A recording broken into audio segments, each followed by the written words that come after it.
Buenos días, hermanos. Todavía no empiezo a predicar, ya se durmieron. Buenos días, hermanos. A eso. Quiero invitarles a que abran sus Biblias, Romanos capítulo 5.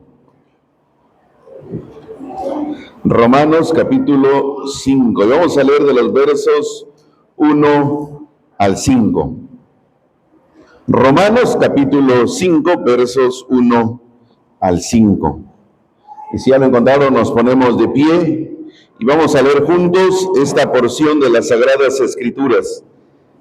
Romanos capítulo 5, versos 1 al 5. Dice la palabra de Dios: justificados pues por la fe, tenemos paz para con Dios por medio de nuestro Señor Jesucristo, por quien también tenemos entrada por la fe a esta gracia, en la cual estamos firmes y nos gloriamos en la esperanza de la gloria de Dios.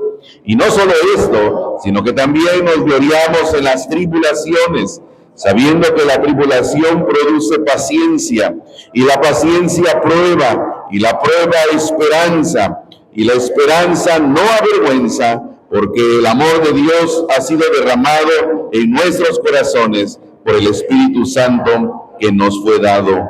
Amén. Pueden tomar su lugar.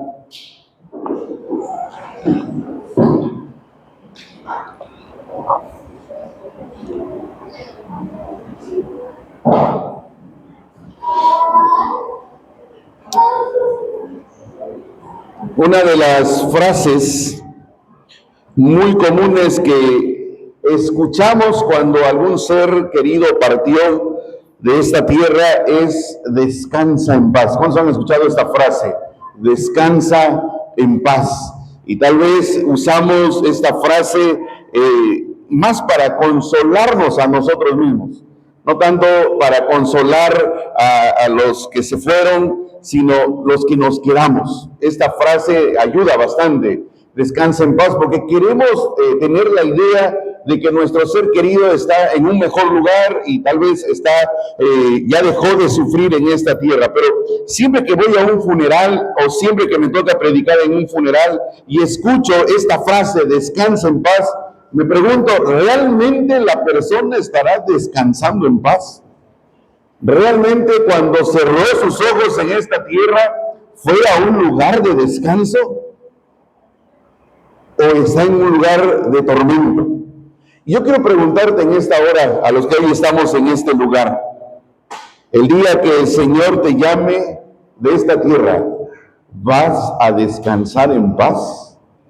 Si hoy te llama el Señor, si hoy termina tu estancia en esta tierra, ¿vas a estar en paz con Dios? O quiero preguntarles, ¿cuántos hoy están en paz con Dios?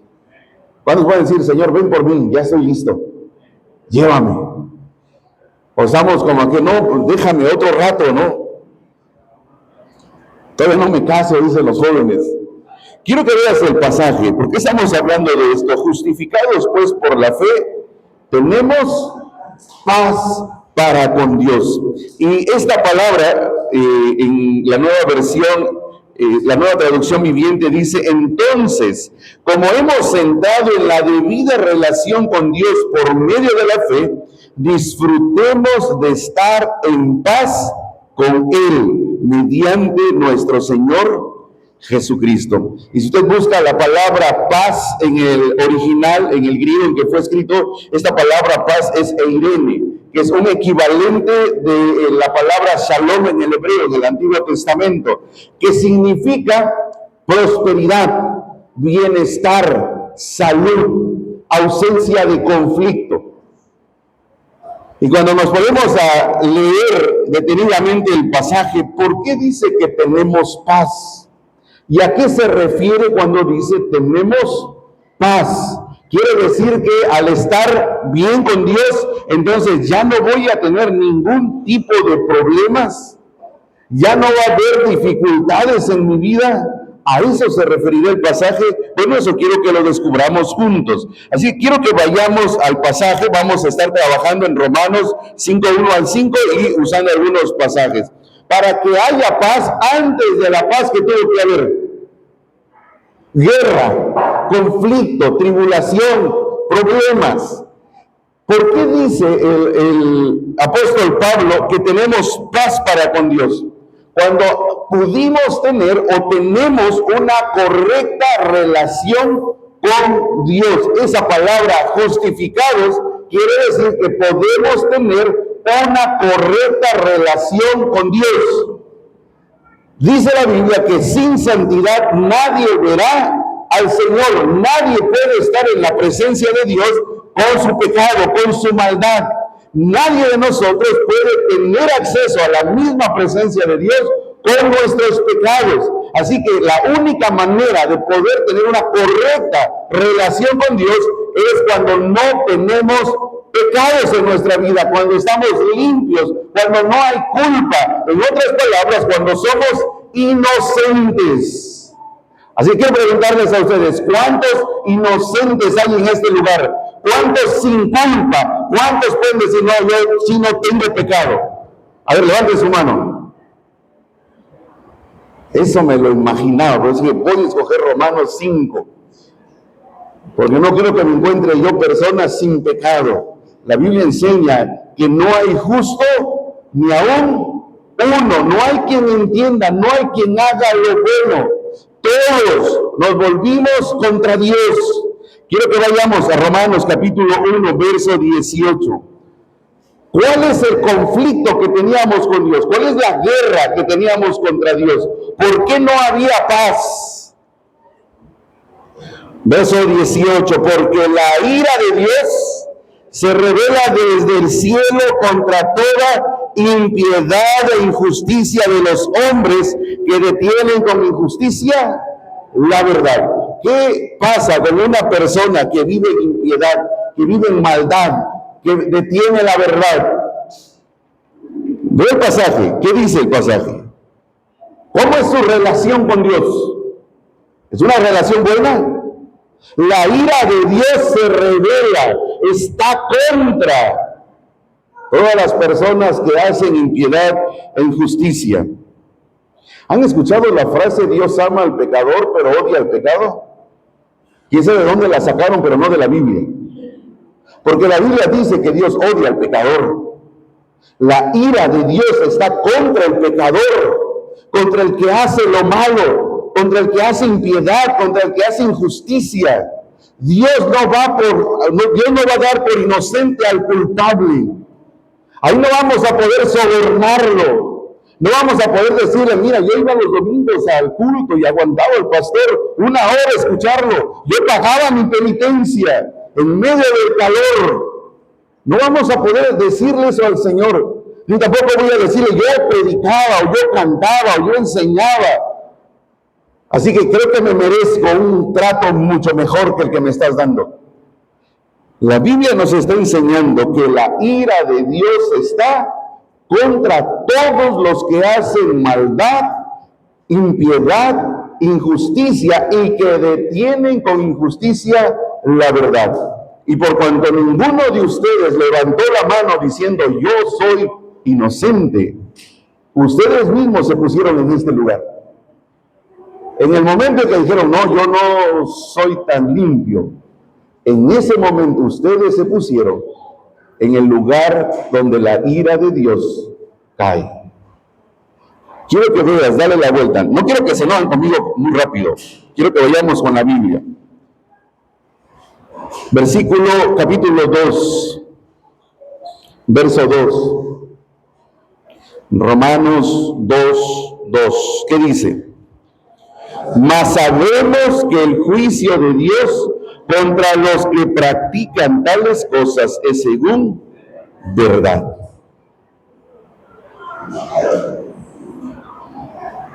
No solamente la ira de Dios está sobre el pecador. ¿Qué más dice el pasaje?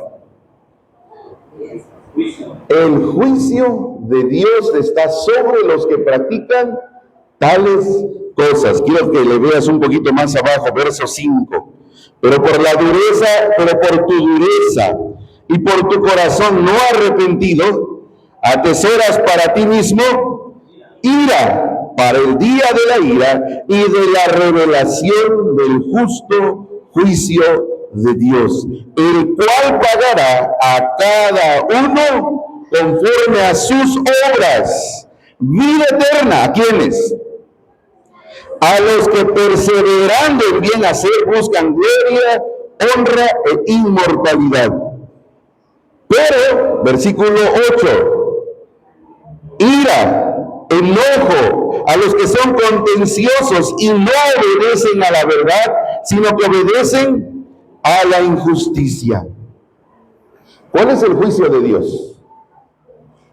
Que Dios pagará a cada uno conforme a sus obras. Los que hicieron bien, ¿qué van a obtener?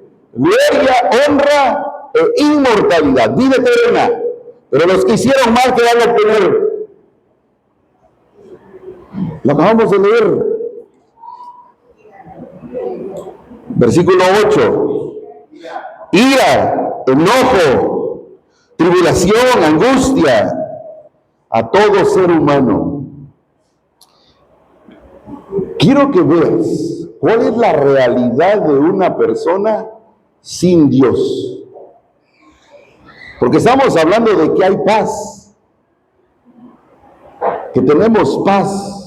Pero mientras no entiendas por qué tenemos paz, no vamos a disfrutar esa paz. Dice la Biblia que la ira de Dios está sobre los que practican la impiedad. Dice la Biblia que el juicio de Dios está sobre los que hacen maldad. Y que cuando Él juzgue nuestras obras, Él va a dar gloria, honra e inmortalidad a los que bien hicieron. Y va a dar ira y enojo a los que hicieron mal. Ahora mi pregunta es, entonces, ¿cómo le hacemos para tener una correcta relación con Dios y no tener ira y enojo, juicio, la ira sobre nosotros? Si tú sigues leyendo Romanos, vas a llegar a Romanos capítulo 3, denle la vuelta a su Biblia. Versículo 9. Reina Valera nos hizo un favor bien grande, nos puso un título. Eso nos resume un poco acerca de lo que habla esa porción. ¿Qué dice? ¿Cuántos justos hay? ¿Cuántos tienen una correcta relación con Dios? No hay ni siquiera uno. Ve el versículo 10. Como está escrito, no hay justo ni aún uno. No hay quien entienda, no hay quien busque a Dios. Todos se desviaron, a una se hicieron inútiles. No hay quien haga lo bueno, no hay ni siquiera uno. Ve el 18, ¿cómo concluye? No hay temor de Dios delante de sus ojos. Ahora mi pregunta es, hoy tú y yo, bueno, más bien ustedes, porque yo sé cómo está mi situación. Ustedes, ¿cómo están delante de Dios?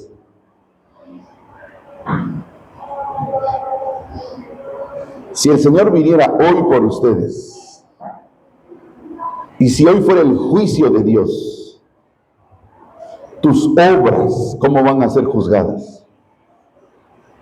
¿Cuántos de aquí pasarían el examen? Contéstense, no me contesten, porque ya varias miradas ya me contestaron, ya sé que no van a pasar. Pero piensen en esto. ¿Cuántos de nosotros hoy delante de Dios podemos decirle, creo que sí, por las cosas que he hecho, me merezco estar en tu presencia? El apóstol Pablo le está escribiendo a una iglesia en Roma, donde están pasando por muchos conflictos, muchas situaciones, donde hablar del cristianismo, donde decir creo en Jesucristo, para ellos en griego se llama querigma. Querigma es una proclama. Y la querigma romana era decir ave César. César es nuestro Señor, César es nuestro único Salvador, César es nuestro todo. Imagínense en un imperio que alguien dijera, no es César, es Jesucristo. Jesucristo es mi Señor, Jesucristo es mi Salvador. Era traición al imperio. Es como hoy en día decir, yo no necesito nada del Estado. Es como decir, yo no necesito el bienestar que me están ofreciendo. Yo tengo mi bienestar en Cristo. Todo el mundo te va a ver feo porque van a decir, ¿qué vas a hacer con la beca bienestar? Imagínense en el pueblo romano, en el imperio romano, gente levantándose y diciendo, yo no creo que César sea nuestro Salvador. Entonces están viviendo una situación tan complicada que Pablo les escribe una carta a los romanos para animarlos. Pero es interesante cómo los anima. Empieza diciéndoles que no hay justo ni aún uno. No hay quien se merezca estar en la presencia de Dios. No hay nadie que pueda hacer algo bueno para ganarse el cielo, para ganarse la gloria, para estar en paz con Dios. Nadie puede hacerlo. Así que si tú empiezas a leer el capítulo 3, te vas a dar cuenta que no hay nadie.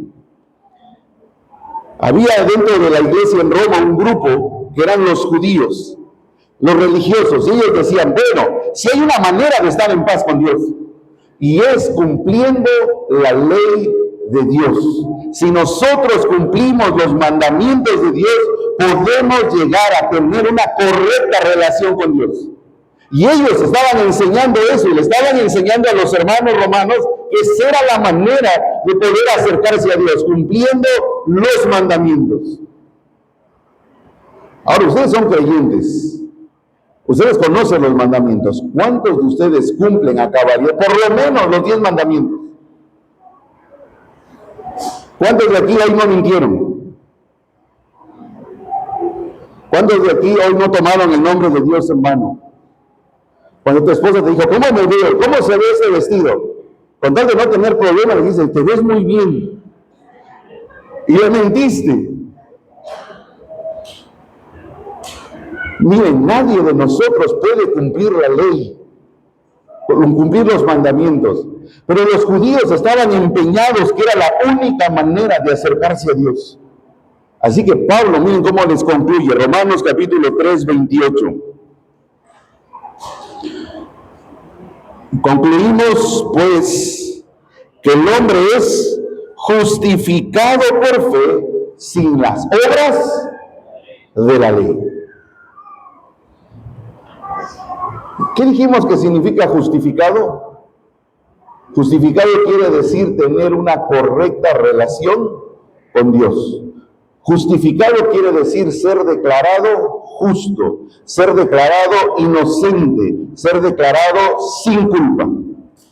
Así que miren lo que está diciendo Pablo, la única manera que nosotros podemos ser declarados inocentes, ¿cuál es? Verso 28.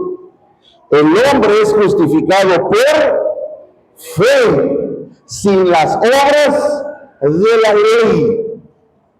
A ver, ¿cómo que es esto de la fe? La palabra fe en griego es pistis, que significa poner la confianza total en alguien o en algo.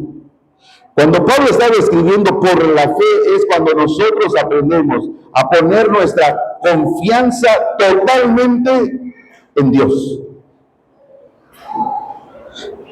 Así que el capítulo 4, Pablo va a dar un ejemplo de qué es la justificación por la fe.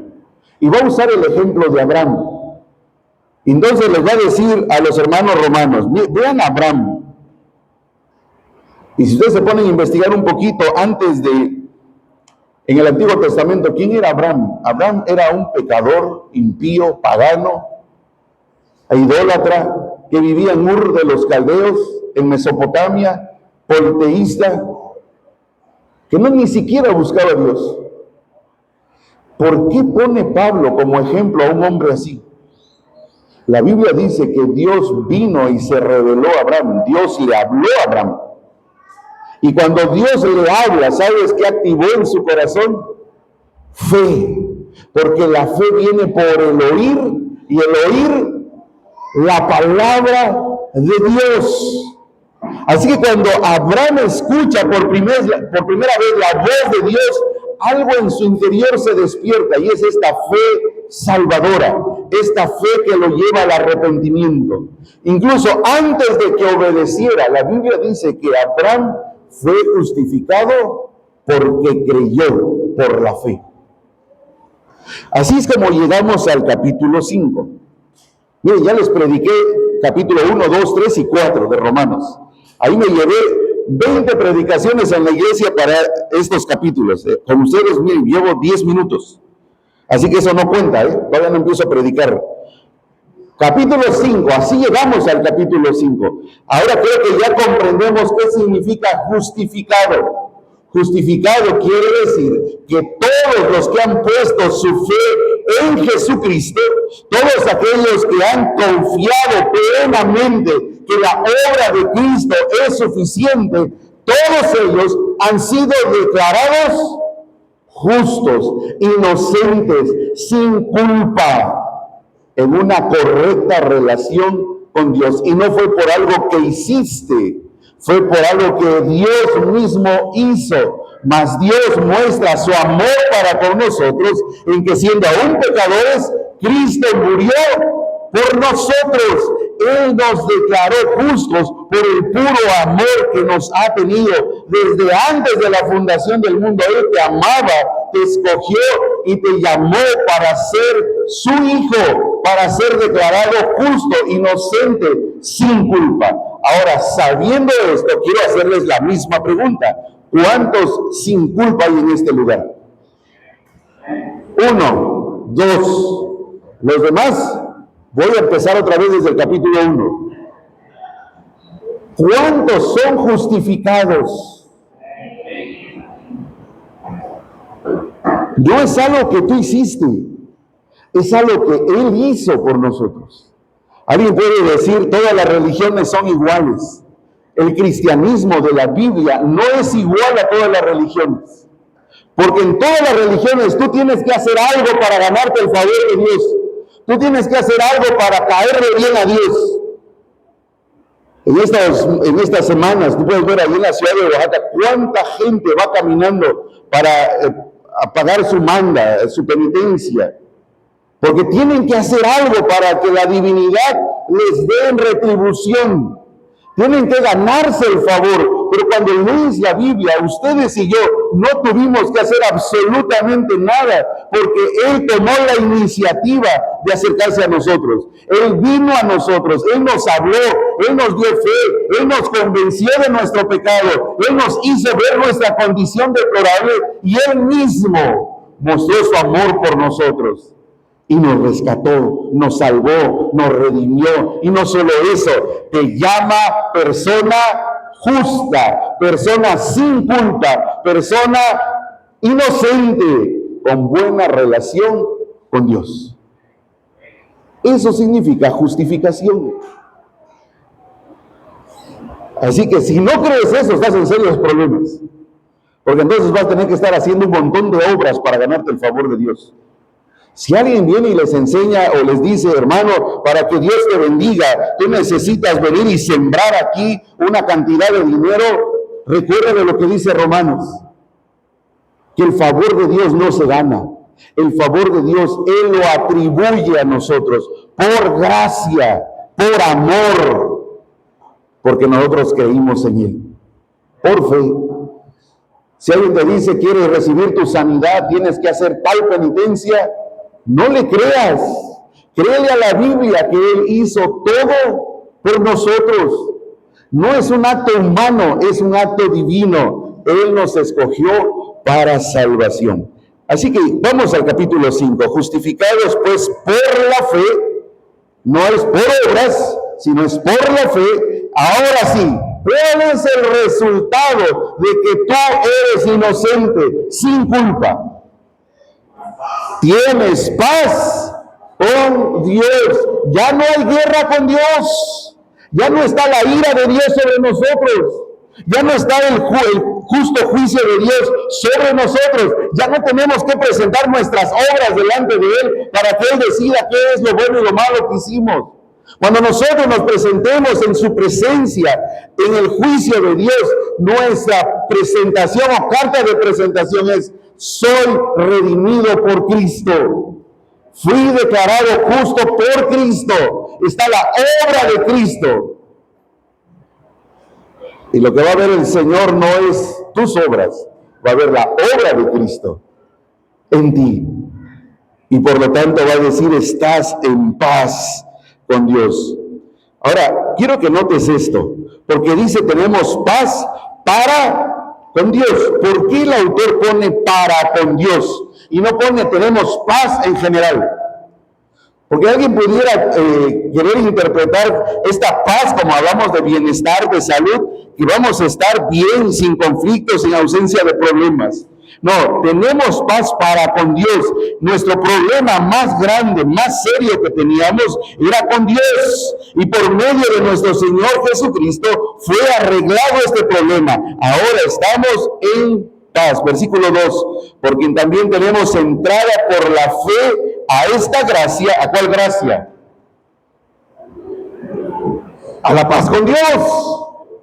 Estamos en paz con Dios, tenemos entrada por la fe a esta gracia en la cual estamos firmes.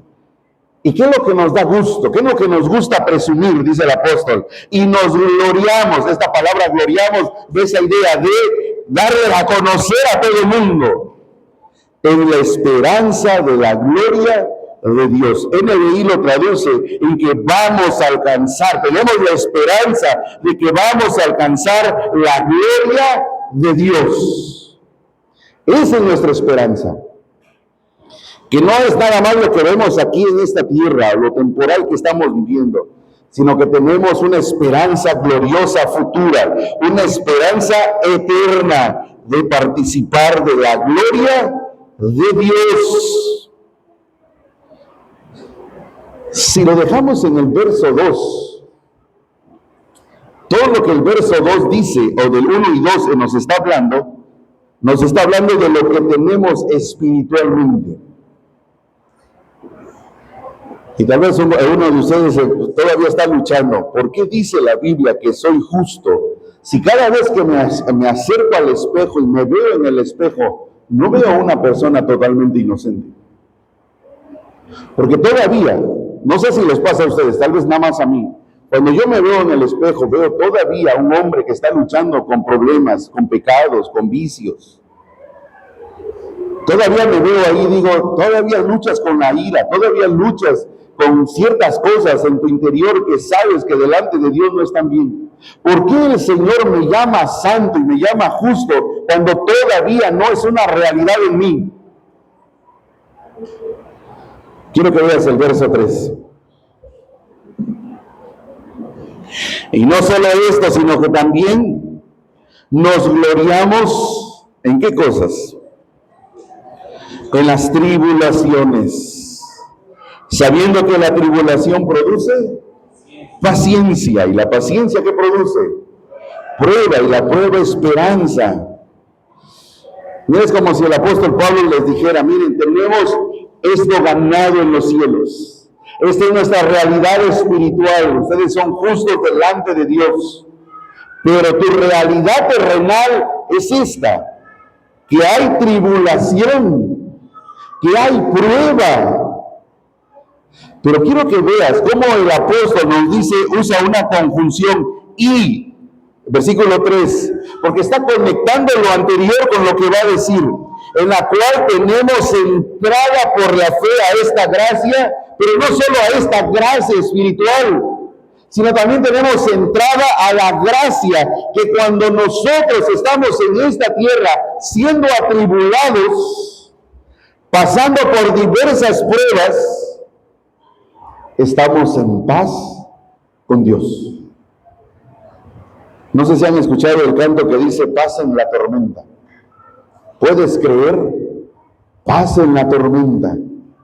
Hay gente que lo canta y lo canta muy bonito y luego cuando los veo están sufriendo ahí porque no entienden esto de paz en la tormenta. ¿Qué dice el pasaje? ¿Por qué Pablo nos pone esto? Y no solo esto, sino que también nos gloriamos en las tribulaciones. La palabra tribulación habla de opresión. Pablo está pensando en los hermanos en Roma que están sufriendo la persecución, hermanos que están padeciendo por causa de la fe. Y esta opresión que ellos están viviendo, Pablo les dice, hermanos, esta gracia que Dios les ha dado, el ser justificados por la fe, el tener paz con Dios, les va a ayudar en medio de la opresión que pueda surgir por su fe, sabiendo que esta opresión va a producir paciencia. Y es interesante, la palabra que utiliza, hipomoné. Hipomoné en el griego no es una espera sentado. Cuando hablamos de paciencia, tal vez nosotros nos viene a nuestra mente la idea de sentarnos y esperar. ¿Qué estás haciendo? Estoy esperando con paciencia. Hipomoné no significa esperar sentado. Hipomoné significa tener aguante, resistencia. Así que el propósito de las tribulaciones, dice Pablo, van a hacer que ustedes sean aguantadores, tengan resistencia. Hace unas semanas platicaba yo con un pastor ahí en Chihuahua y fue interesante esa plática porque estábamos en un curso y me dice, pastor, creo que me voy a tener que ir. Una jovencita de mi iglesia se acaba de accidentar en un choque automovilístico y tengo que ir allá a la iglesia. Estamos esperando que me den más información y ver si es que tengo que irme. Y yo le comentaba, bueno hermano, pero hay ancianos en tu iglesia que pueden ir. Y él me decía, es que por las características de la familia, creo que debo ir. Dice, ella es hermana de la exnovia de mi hijo. Y yo dentro de mí dije, pues sí es la exnovia, ¿no? ¿Por qué tiene que ir? Y seguimos platicando y él me dice, bueno, es que hace 8 meses mi hijo falleció en un accidente. Hermanos, a mí se me hizo un nudo en la garganta mientras escuchaba lo que él me decía. Dice, mi hijo falleció en un accidente y fueron momentos difíciles y la familia de la exnovia estuvo con nosotros, nos acompañó. Y mientras él hablaba, a mí se me empezó a cerrar la garganta y dije, ¿por qué me lo dice tan tranquilo? Hipomoné significa que aun cuando estás en medio de la tribulación tan fuerte, puedes hablar con tranquilidad. Te puedes sobreponer a eso.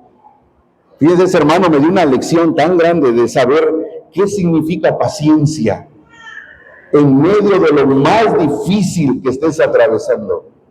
No sé si les ha tocado ver a gente que está pasando dificultades tan fuertes y los ves íntegros, completos. No es porque sean fuertes, es porque Dios los está fortaleciendo en medio del proceso. Y la paciencia, ¿qué produce?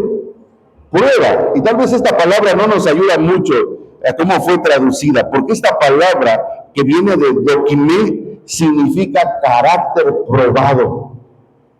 La tribulación te va a hacer resistente y esta resistencia va a ayudar a que tu carácter sea probado. Al final tú vas a salir con un carácter probado y este carácter probado te va a dar esperanza. Y la esperanza, que dice el versículo 5, no avergüenza. Es decir, lo que Pablo nos está diciendo es que tú fuiste declarado justo, inocente delante de Dios, tienes paz con Dios, estás bien con el Señor. Y no solamente estás hablando de esta esfera espiritual, sino que en la realidad que vivimos hoy, en medio de las dificultades, circunstancias complicadas de la vida, en la tribulación por la que estés atravesando, esta gracia te da paz por Dios, por medio de nuestro Señor Jesucristo. Así que la fe en Jesucristo no solamente es para las cuestiones espirituales de la vida, es también para cada circunstancia adversa por la que estás o pudieras estar atravesando. Y la esperanza no avergüenza, porque el amor de Dios ha sido derramado en nuestros corazones por el Espíritu Santo que nos fue dado. ¿Qué es la esperanza de la gloria de Dios? Nosotros, ustedes y yo podemos disfrutar del amor de Dios. La palabra derramado habla de una experiencia total. Experimentamos completamente el amor de Dios. Y no solo eso, ¿qué más nos fue dado? Su Espíritu Santo. Jesús lo dijo de esta manera: En el mundo tendréis aflicción, pero confiad, yo estoy con vosotros. Cuando Jesús se despedía de sus discípulos, les